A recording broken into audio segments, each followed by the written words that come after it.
Apoy. Tanggalin natin yung apoy.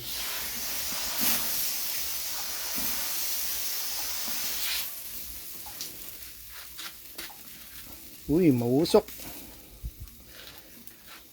Balik natin. Luto na alis to. Itong liampo. Yun na oh. Okay na ito. Ma-overcook na siya. Madadry na siya. Isang ano na lang. Luto na ito. Konting ano na lang. Ngayon itong lamp. Luto na rin to. Tanggalin na natin. Ayun. Nagano na siya. Itong gusto ko naman. Si Carlo gusto niya yung hindi well done. Ay gusto niya well done. Ako ay gusto ko well done. Siya gusto niya yung dugo-dugo. Ngayon ito gawin natin. I-rest muna natin siya. Para i-rest muna natin saglit. Tapos balikan natin. Iluto natin uli. Rest natin siya ng mga 5 minutes yung rest natin 5 minutes yung steak, yung ribeye. Tapos ibalik natin. Palamigin natin konti. Ito okay na ito. Masarap na ito. Panggisa. Panggisa sa munggo. Ginataan. Sa sisig. O kaya ganito na lang. Sausaw mo sa suka.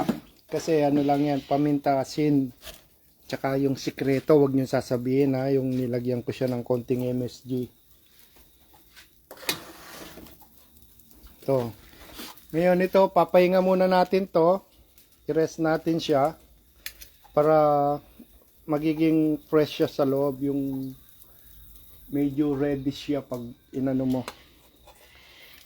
Yan o. Ano na siya o. Isang salang na lang to.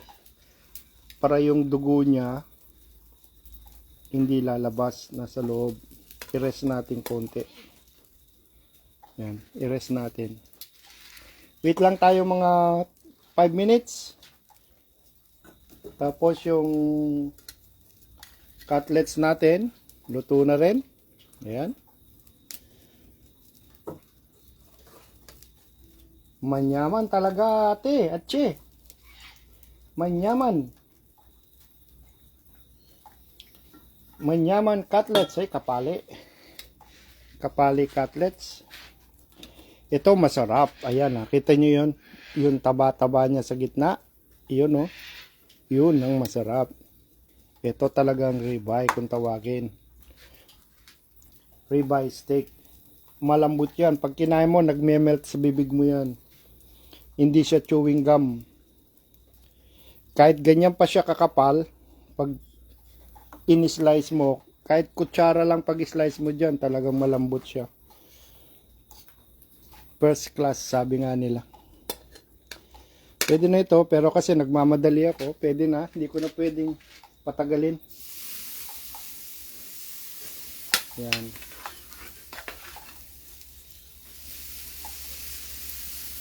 Yan, ang sarap niya.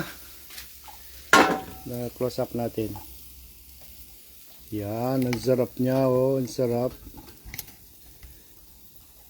Yan.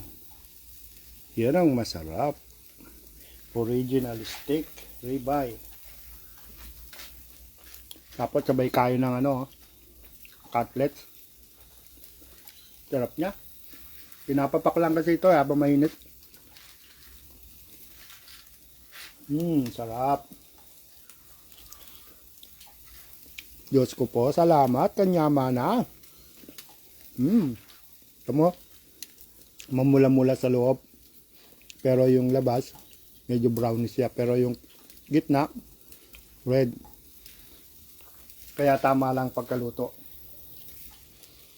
Hindi siya sunog. Malambot. Nyama na. Nyama na, abe.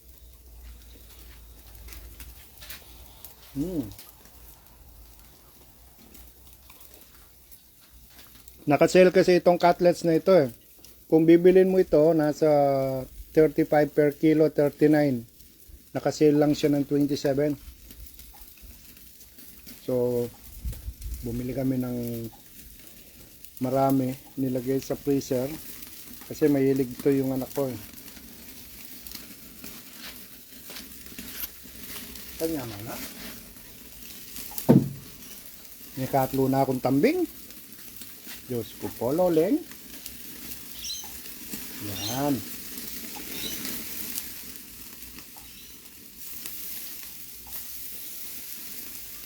Kanyaman na, oh. Ito, oh. Kakita, oh. Ito yung may nyaman. Ito, masarap. Ayan. Yan ang the best. Ito, the best.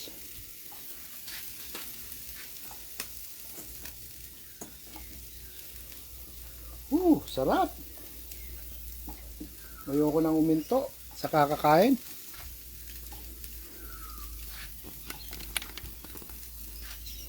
Maraming salamat po. Thank you.